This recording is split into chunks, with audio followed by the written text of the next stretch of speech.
Wednesday of last week.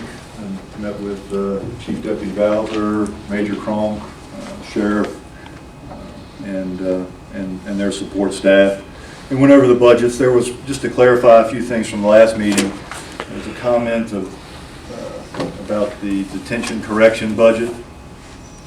There is currently in the fiscal 17 budget through 10 months, still remaining $300,000 plus for operations. Through 10 months, that budget is at approximately 86% of the total department allocation. If you had all expenditures equal over a 12-month period, you're looking at approximately 83% of total expenditures out of a 10-month period. So the overall department budget is tracking as you would expect over the course of 12 months.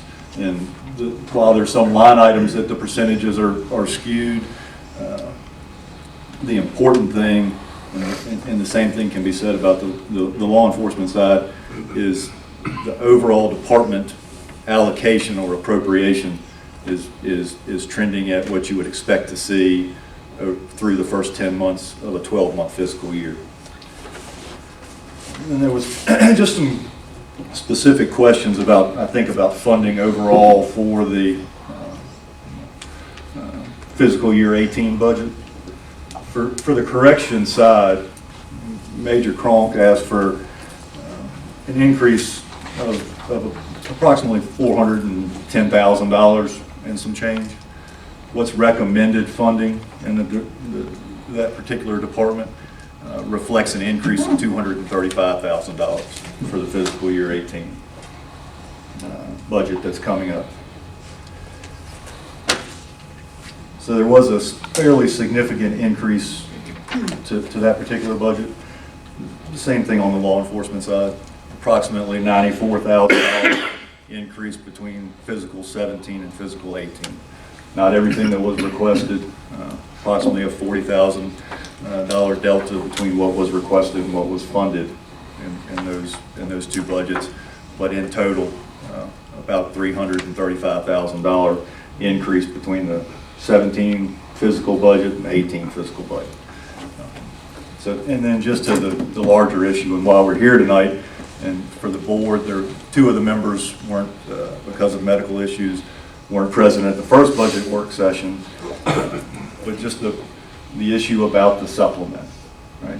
So what I had offered as an alternative to the one-time supplement was that we spend the next year trying to work through the details of bringing all the constitutional officers under the same, or under the scenario that in any given year, when the comp board didn't provide a pay raise and the county did, the constitutional officers would be afforded the same pay raise as county employees.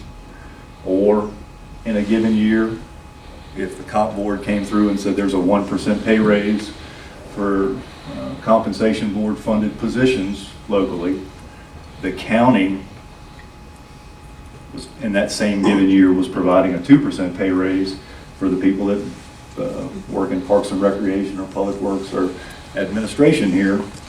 The county make up that difference. And as a part of that conversation was to figure out not the entire personnel policy, but over the course of the year, figure out the certain sections that are applicable for those employees that are currently constitutional officer employees to come under the county personnel policy. There was never any intention or discussion about taking things away from anyone. All those things would be placed on the table for conversation. We would work through those details throughout the course of the year and have something in place beginning next year to take effect with the adoption of the budget. Major Kronk's point the other night, certainly for somebody with his status and tenure at the department, a $1,500 supplement and to have to come under every single section of the county's personnel policy is not reasonable. And that's not the intent, and wasn't what was offered as an alternative to the $1,500 supplement this year. There would be some point in time throughout that process where we figured out what the tenure was. And new employees coming on board may recognize, or they would recognize, they're coming to work here under that personnel policy. Maybe it's somebody with 5 years and less, it doesn't impact them. But people that have been here with tenure, there would be a grandfather provision included in the agreement to bring you all under certain sections of county personnel policy, which as a manager, recognizing these folks do something different than most people, but as a manager that has responsibility for equity and fairness over 200 plus or minus employees, all those things have to be taken into consideration from where I sit. And I don't mind explaining that into I'm sorry, I don't know your rank, but Mr. Leonard.